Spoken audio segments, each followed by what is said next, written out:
Voice of south நேயர்களுக்கு வணக்கம். இந்த நேர்காணலில் நாம் சந்திக்கிருப்பவர் அயலக தமிழர் நலவாரியத்தின் தலைவர் திரு கார்த்திகேய சிவசேனாபதி அவர்கள். வணக்கம் சார். வணக்கம். சார், இப்போது முதலமைச்சர் மு.க.ஸ்டாலின் அரசு முறை பயணமாக அமெரிக்கா சென்றிருக்கிறார். நீங்களும் அவரோட தான் பயணித்திருக்கீங்க. இப்போ சான் பிரான்சிஸ்கோல இருந்து இப்போ சிகாகோ நகருக்கு வந்திருக்கிறார் முதலமைச்சர் மு.க.ஸ்டாலின். இப்போ அங்க அமெரிக்க தமிழர்கள் மிகப்பெரிய அளவுக்கு தமிழர் பாரம்பரிய முறைப்படி ஆரத்தி எடுத்து வரவேற்ற காட்சிகளெல்லாம் பார்க்க முடிஞ்சது. இப்போ இந்த 5 நாட்கள்ல 4600 பேருக்கு வேலை வாய்ப்புகளை உருவாக்கக்கூடிய ஒரு 1300 கோடிக்கான ஒரு ஒப்பந்தங்கள் கையெழுத்தாகிருக்குன்னு செய்திகள் நம்ம பார்க்கிறோம். இப்போ இந்த 5 நாட்கள் இருக்கு இல்லையா, அவரோட பயணித்த இந்த 5 நாட்களும் இனி வரப்போகக்கூடிய இந்த நாட்களும் எப்படி இருக்க போகுது? உங்களுடைய முதல் கட்ட பார்வை என்ன சார்?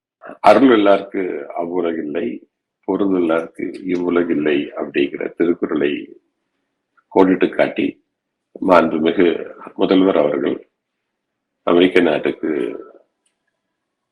முதலீடுகளை ஈர்ப்பதற்காக இங்கே வந்திருக்கிறார்கள். இந்த முதலீடுகளை நம்ம பார்த்தோம்னு சொல்லி பார்த்தீங்கன்னா, ஆட்சிக்கு வருவதற்கு முன்பே 1 ட்ரில்லியன் எக்கானமி, நம்ம தமிழ்நாட்டுடைய பொருளாதாரத்தை மிகப்பெரிய முன்னேற்றத்திற்கு கொண்டு செல்ல வேண்டும். இந்திய நாட்டிலேயே இன்று 2வது பெரிய பொருளாதார பலம் படைத்த மாநிலமாக இருப்பது தமிழ்நாடு என்பதை நம்ம எல்லாத்துக்கும் தெரியும்.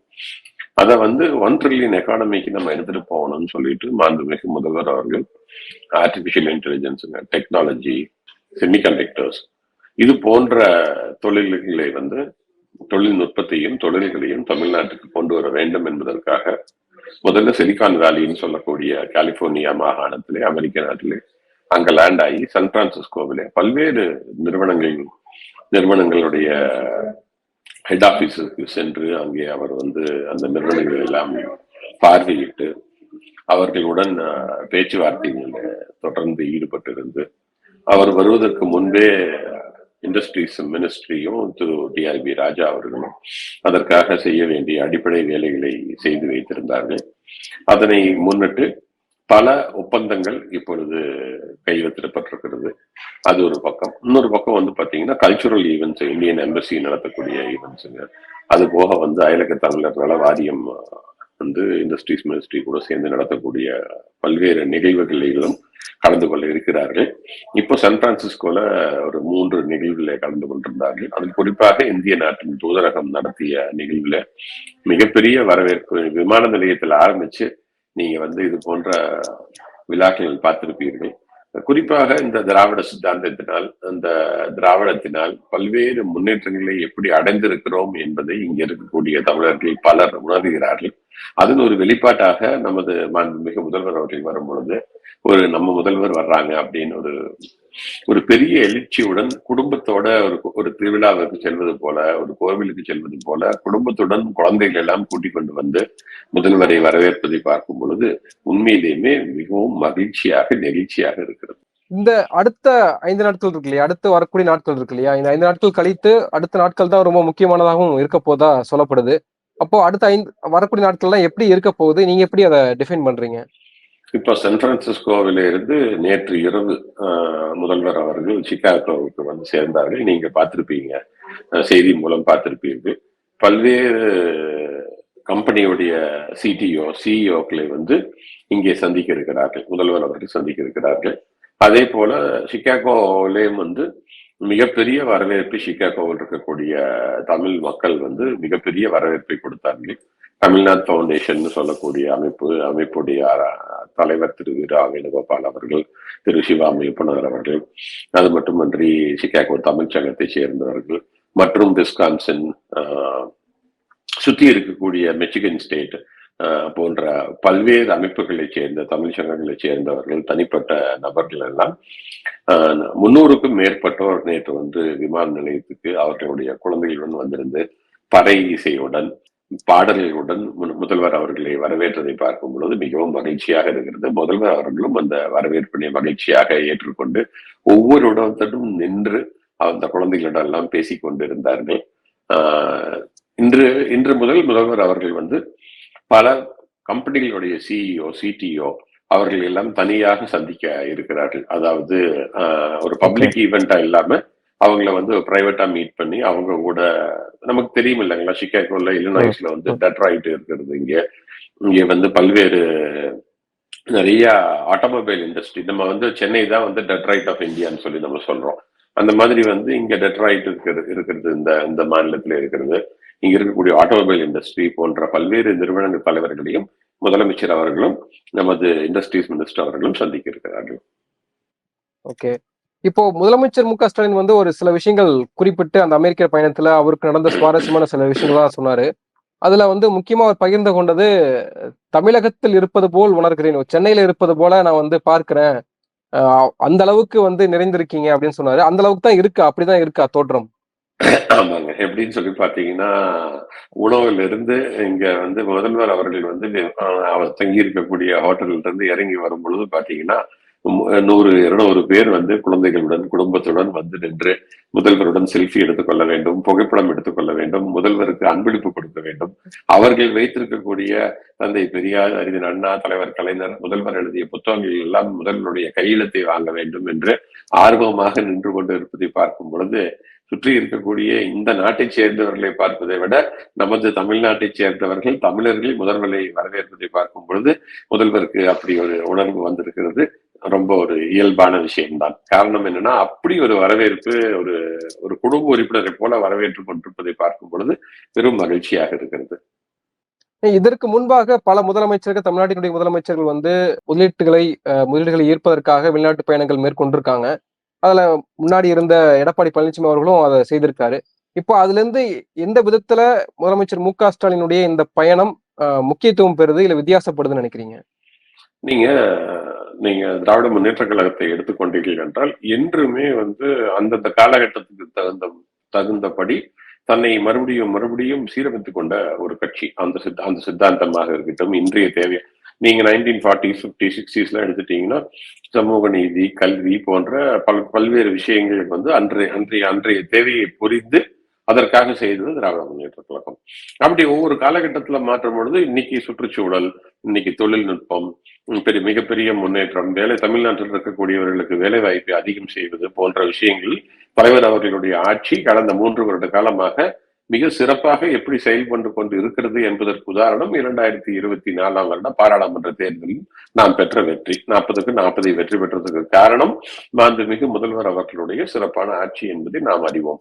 சோ அப்படி இருக்கக்கூடிய சூழல்ல அந்த திட்டங்கள் இங்க இருக்கக்கூடியவர்களுக்கு ஒரு மிகப்பெரிய ஒரு மகிழ்ச்சியை ஏற்படுத்துகிறது. என்ன சொல்றாங்கன்னா, நாங்கெல்லாம் இந்த மாதிரி பல்வேறு திட்டங்களால் கல்வி திட்டம், லேப்டாப் திட்டம், தொலைக்காட்சி, இலவச தொலைக்காட்சி கொடுத்தது, பள்ளிக்கூடங்களிலே வந்து நாங்கள் படிப்பதற்கு வந்து சத்துணவு திட்டம், இப்படி பல்வேறு தமிழ்நாட்டில் இருந்த திராவிட சித்தாந்தத்தினால், திராவிட மாடல்னு சொல்லக்கூடிய சித்தாந்தத்தினால் நாங்கள் வந்து வாழ்க்கையிலே இன்று மிகப்பெரிய உயரத்தை அடைந்திருக்கின்றோம். அதே போல தமிழ்நாட்டில் இருக்கக்கூடிய அடுத்த தலைமுறையும் நன்றாக இருக்க வேண்டும் என்று இங்கு அமெரிக்காவில் இருக்கக்கூடிய தமிழர்கள் ஒவ்வொருவரும் நினைப்பது நமது திராவிட சித்தாந்தத்துக்கும் நமது மாண்புமிகு முதல்வர் அவர்களுக்கும் கிடைத்த மிகப்பெரிய வெற்றி. அதனால வந்து அப்புறம் இந்த நீங்க வந்து நான் வேறு பல அரசாங்கங்களை பற்றியோ வேறு முதலமைச்சர்கள் பற்றியோ பேச இந்த சமயத்தில் விரும்பவில்லை. இருந்தாலும் நமது மாண்புமிகு முதல்வர் அவர்கள் வரும்பொழுது பாத்தீங்கன்னா, இந்த கைண்ட் ஆஃப் ஒர்க் இங்க நடக்கிறது வந்து எக்ஸம்ப்ளரியான ஒர்க் நடந்துட்டு இருக்குது. இண்டஸ்ட்ரீஸ் டிபார்ட்மெண்டா இருக்கட்டும், கைடன்ஸா இருக்கட்டும், அயலக தமிழர் நல வாரியம் ஒருங்கிணைக்கக்கூடிய கல்ச்சுரல் ஈவெண்ட்ஸா இருக்கட்டும், நாங்க எல்லாமே வந்து சொந்த ஒரு ஒரு பேஷனோட எங்களுடைய ஒரு குடும்ப தலைவர் இங்கே வருகின்றார். நமது தமிழ்நாடு நமது ஒரு மிகப்பெரிய ஒரு எக்ஸ்டெண்டட் ஃபேமிலி குடும்பம். தமிழ் சமுதாயம் நன்றாக இருக்க வேண்டும்.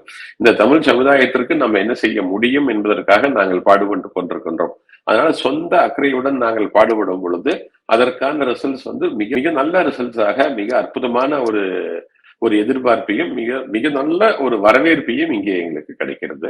நமது தமிழர்கள் பலர் நிறைய கம்பெனிஸ்ல நிறைய நல்ல பொசிஷன் இருக்காங்க. ஃபார் எக்ஸாம்பிள் மைக்ரோசாஃப்டா இருக்கட்டும், அது வந்து கூகுளா இருக்கட்டும், பேபாலா இருக்கட்டும், இது போன்ற கம்பெனிகள் பெரிய பொசிஷன் இருக்காங்க. அவர்கள் எல்லாம் நாங்கள் தமிழ்நாட்டுக்கு என்ன திருப்பி செய்ய முடியும், தமிழ்நாடு மிக அற்புதமான ஒரு மாநிலம், இன்வெஸ்ட்மெண்ட்டுக்கு தகுந்த ஒரு மாநிலம் என்பதையும் புரிந்து கொண்டு முதல்வர் அவர்களை சந்தித்து முதல்வரிடத்துல ஒப்பந்தத்தை ஏற்படுத்துவதற்கு மிக ஆர்வமாக இருப்பதையும் காண முடிகிறது. ஓகே. ஆனா இதுல அவர் வந்து ஒரு முன்னேற்றத்தை நோக்கி பயணம் மேற்கொள்றாரு. குறிப்பாக அடுத்த ஜெனரேஷன் வந்து எப்படி இருக்க போகுது, ரேபிட் growth இருக்கணும், பெனிஃபிட் இருக்கணும், இப்படியெல்லாம் பல விஷயங்கள் இருக்கு. ஆனால் ஒரு முதலமைச்சர் பயணம் மேற்கொள்கிற பொழுது ஒரு விமர்சனங்களும் வரதையும் பார்க்க முடியுது இல்லையா? ஒரு பக்கம் வந்து அதிமுக வந்து சொல்றாங்க, இது வந்து ஏமாற்று பயணமாக தான் இருக்க போகுது அப்படின்னு ஒரு புறம் சொல்றதா இருக்கட்டும். இல்ல அவர் அங்க சில விஷயங்கள் பண்றது, இல்ல சில விஷயங்கள் வந்து போட்டோஸும், வீடியோஸும் வெளியில வர்றதெல்லாம் வந்து அது திமுகவினரால் சிலாகிக்கப்படுது, கொண்டாடப்படுது. அது வந்து பெருமையாக பேசப்படுது. ஆனால் வந்து அதிமுகவினர் அதை எடுத்து அது ஒரு ட்ரோல் மெட்டீரியலா மாத்துறாங்க இல்லையா? அந்த விஷயத்த நீங்க எப்படி பார்க்கிறீங்க? எதிர்க்கட்சி வேலையை செய்யறதை விட்டுட்டு ஒரு எதிரியாக நடந்து கொண்டு இருப்பது மிகவும் வருத்தமான செயல். அதுக்கெல்லாம் விட இன்னொரு கேள்வி நான் கேட்க விரும்புறேன். திரு எடப்பாடி அவர்கள் ஆட்சியில் இருக்கும் பொழுது வெளிநாடுகளுக்கு சென்றிருந்தார்கள். அவங்க வந்து குளோபல் இன்வெஸ்டர்ஸ் மீட் ஒன்று நடத்தினாங்க. அந்த மீட்ல வந்து மிக அழகாக எல்லாரும் பேசினார்களோ தவிர அதுக்கு ஒரு ஒரு ஒயிட் பேப்பர் மாதிரி ரிலீஸ் பண்ண முடியுமா? அவங்க சொன்னதுக்கு என்ன நடந்திருக்குன்னு சொல்லிட்டு. ஆனா இன்னைக்கு நம்ம சொல்ல முடியும். இன்னைக்கு தமிழ்நாட்டு முதலமைச்சரை இந்திய நாடே கொண்டாடுகிறது. தமிழ்நாட்டுடைய இண்டஸ்ட்ரீஸ் மினிஸ்டர் இந்திய நாடே கொண்டாடுகிறது. இப்படி ஒரு பாலிசியும் இப்படி ஒரு கவர்னன்ஸும் ஒரு நல்ல தலைவரால் மட்டும்தான் கொடுக்க முடியும். ஒரு நல்ல தலைவர் மட்டும்தான் ஒரு நல்ல டீமை செலக்ட் பண்ணி நல்ல அரசியல் நடத்த முடியும் என்பதற்கு உதாரணமாக இந்திய நாடு இன்னைக்கு நீங்க நார்த் இந்தியன் சோசியல் மீடியா எடுத்துக்கிட்டீங்கன்னா முதலமைச்சர் அவர்கள் வந்து கலிபோர்னியா வந்திருந்தது, சான் பிரான்சிஸ்கோல இருந்தது எல்லாம் எடுத்து அவங்க ஷேர் பண்ணி look at this chief minister of Tamil Nadu who is visiting Google, Microsoft etcetera and bringing in investments for Tamil Nadu. But what is happening in northern India, hate is being ஷேர்டுன்னு சொல்லி அவங்க எல்லாம் வந்து இந்த மாதிரி முதலமைச்சர் நமக்கு இல்லையேன்னு வருத்தப்பட்டு இருக்கிறாங்க. இந்திய நாடே கொண்டாடக்கூடிய நம்பர் 1 முதல்வராக இருக்கக்கூடியவர் நமது மாண்புமிகு திரு முத்துவேல் கருணாநிதி ஸ்டாலின் என்கிற நம்மளுடைய தலைவர், நம்மளுடைய முதலமைச்சர் அவர். அதனால வந்து அதிமுக வந்து அவங்க கட்சியவே ஒழுங்கா நடத்தாமல் நம்ம எங்களை பற்றி எங்கள் ஆட்சியை பற்றி பேசிக் கொண்டிருப்பது வேடிக்கையான விஷயமாக இருக்கு. இந்த பயணத்தின் முக்கியத்துவமா நீங்க எதை பார்க்கிறீங்க? ஒரு பக்கம் வந்து அது இன்வெஸ்ட்மெண்ட்ஸா இருந்தாலுமே கூட அங்க அயலக தமிழர்கள் வந்து மிகப்பெரிய அளவு கொண்டாடுறத பார்க்க முடியுது. அந்த காட்சிகளையும் பார்க்க முடியுது. அது ஏன் நடக்குதுன்னு நினைக்கிறீங்க? அந்த அந்த கொண்டாட்ட மனநிலை ஏன் அங்க அந்த அளவுக்கு இருக்குன்னு நினைக்கிறீங்க? அதாவதுங்க நான் சொன்னேன் பாத்தீங்களா, அந்த காலகட்டத்துக்கு தகுந்த மாதிரி வந்து திராவிட முன்னேற்ற கழகம் நமது மாண்புமிகு தலைவர் முதல்வர் அவர்கள் எப்படி நம்மளை மறுசீரமைப்பு செய்து கொள்கிறோமோ இன்றைய காலகட்டத்துக்கு தேவை திரைக்கடல் ஓடையும் திரவியம் தேடுன்னு லட்சக்கணக்கான தமிழர்கள் உலகம் முழுவதும் வாழ்கிறார்கள். இவ்வுலகத்தில் எந்த இடத்துல தமிழர்கள் வாழ்ந்தாலும் அவர்களுக்கு ஏதாவது இன்னல்கள் ஏற்பட்டால் அந்த இன்னல்களை தீர்க்க வேண்டியது தமிழ்நாட்டு அரசின் கடமை என்று புரிந்து மாண்புமிகு முதல்வர் அவர்கள் அயலக தமிழர் நல வாரியம் என்ற ஒரு வாரியத்தை உருவாக்கி இருக்கிறார்கள். அந்த வாரியம் செய்யக்கூடிய விஷயங்கள் இங்க இருக்கக்கூடிய தமிழர்களுக்கு ஒரு எல்லாத்துக்கும் இங்க இருக்கக்கூடிய 5 லட்சம் தமிழர்களுக்கும் பிரச்சனை வந்திருக்குன்னு சொல்ல முடியாது. ஆனா இந்த தமிழ் சமுதாயத்தில் யாரோ ஒருவருக்கு ஒரு பிரச்சனை வரும் பொழுது, உதாரணத்துக்கு எடுத்துக்கீங்களேன், மிசிசிப்பி கேஸ்ல அந்த குழந்தையோட அம்மா அப்பா இறந்துடுறாங்க. முதல்வர் அவர்கள் அதை கேள்விப்பட்டதும் என்னை கூப்பிட்டு உத்தரவிட்டு நீங்கள் அமெரிக்கா சென்று நீங்கள் அந்த குழந்தையை மீட்டெடுப்பதற்கான பணிகளை பாருங்கள். நான் ஒரு வருட காலத்துல முதல்வர் அவர்கள் உத்தரவிட்டதிலிருந்து அந்த குழந்தையை மீட்டெடுத்து சட்ட போராட்டம் நடத்தி இங்க இருக்கக்கூடிய பல்வேறு அமைப்புகள் தன்னார்வலர்களும் சேர்ந்து வேலை செய்து அங்க இருக்கக்கூடிய தமிழ்ச்சங்கங்கள் நான் அமெரிக்காவுக்கே கிளம்பி வந்து அந்த மிசிசிப்பி நகரத்துக்கு சென்று அங்கே தொடர்ந்து அட்டார்னி ஜெனரல் அங்க இருக்கக்கூடிய மாநில ஆளுநர், கவர்னர் இவர்களுக்கெல்லாம் கடிதம் எழுதி அந்த குழந்தையை மீட்டு எடுத்துக் கொண்டு வந்தோம். இது ஒரு உதாரணம். இது போன்ற ஒரு 100 விடயங்களை பற்றி பேச முடியும். மலேசியா சிறையில சிரமப்பட்டு கொண்டிருந்தவரை 13 வருடங்கள் இருந்தவரை எப்படி தமிழ்நாட்டுக்கு மீட்டி எடுத்து கொண்டு வந்தோம் என்பதை பற்றிலாம். இது எல்லாத்துக்கும் காரணம் வந்து மாண்புமிகு முதல்வருடைய அந்த பார்வை தமிழ்நாட்டில் இருக்கக்கூடிய தமிழர்களுக்கு மட்டுமன்றி உலக வாழ் தமிழர்களையும் தமிழ்நாடு அரசு பாதுகாப்பாக பத்திரமாக பார்த்துக்கொள்ளும். நம்மளுக்கு ஒரு தேவை ஏற்பட்டால் தமிழ்நாடு அரசு நமக்காக இருக்கும். இந்த மாண்புமிகு முதல்வர் அவர்கள் நம்மளை பாதுகாப்பார் என்பதை இங்க இருக்கக்கூடிய தமிழர்கள் நன்றாக உணர்ந்திருக்கிறார்கள். அதுவும் ஒரு முக்கிய காரணம் முதல்வர் அவர்களை வரவேற்பதற்கு அந்த அந்த அவரடுத்து அந்த பாசத்தையும் பிரியத்தையும் காட்டுவதற்கு ஒரு மிக முக்கிய காரணமாக அமைந்திருக்கிறது. அதே போல வருகின்ற 7ஆம் தேதி செப்டம்பர் 7ஆம் தேதி இங்க சிகாகோவிலே ரோஸ்மவுண்ட் கன்வென்ஷன் சென்டர்ல 5000க்கும் மேற்பட்ட தமிழர்கள் பல்வேறு மாநிலங்களிலிருந்து 10 மணி நேரம் 12 மணி நேரம் காரை ஓட்டி கொண்டு வருகிறார்கள், பஸ் எடுத்து கொண்டு வருகிறார்கள். கிட்டத்தட்ட வந்து உங்களுக்கு ஒரு 6-7 மணி நேரம் விமானத்திலே வருவதற்கான ஏற்பாடுகள் செய்து கொண்டு அங்க இருக்கக்கூடிய ஹோட்டல்கள் எல்லாம் இப்பொழுதே புக்கிங் நிரம்பி வழிந்து கொண்டு இருக்கக்கூடிய ஒரு சூழல் ஏற்பட்டு திருவிழாவை போல் இருக்கிறது. அதனால வந்து ஒரு மிகப்பெரிய ஒரு நிகழ்வு அங்கே நடக்க போகிறது. முதல்வர் அவர்களை சந்திக்க பல்வேறு அது என்ன எங்களுக்கு பெரிய மகிழ்ச்சினாங்க, தனியா ஆண்களோ, பெண்களோ வர்றதில்ல. குடும்பத்தோட வர்றாங்க. எங்க அப்பா, அம்மா வந்திருக்கிறாங்க ஊர்ல இருந்துன்னு சொல்லி, அவங்களையும் கூட கூட்டிட்டு வந்து முதல்வரை சந்திக்க வைத்து, அப்படி ஒரு நிறைய சில பேர் வந்து குழந்தையை குடுத்து நீங்க பேர் வைக்கணும்னு சொல்லி சொல்றது. அந்த மாரி வந்து ரொம்ப மகிழ்ச்சியாகவும், நெகிழ்ச்சியாகவும் எங்களுக்கு இருக்கிறது. நன்றி சார். நன்றி. நன்றி. உங்களுடைய அயராத பணிகளுக்கு மத்தியிலயும் நீங்க பேட்டி கொடுத்தமைக்காக மிக்க நன்றி. நன்றி. நன்றிங்க. நன்றி சார்.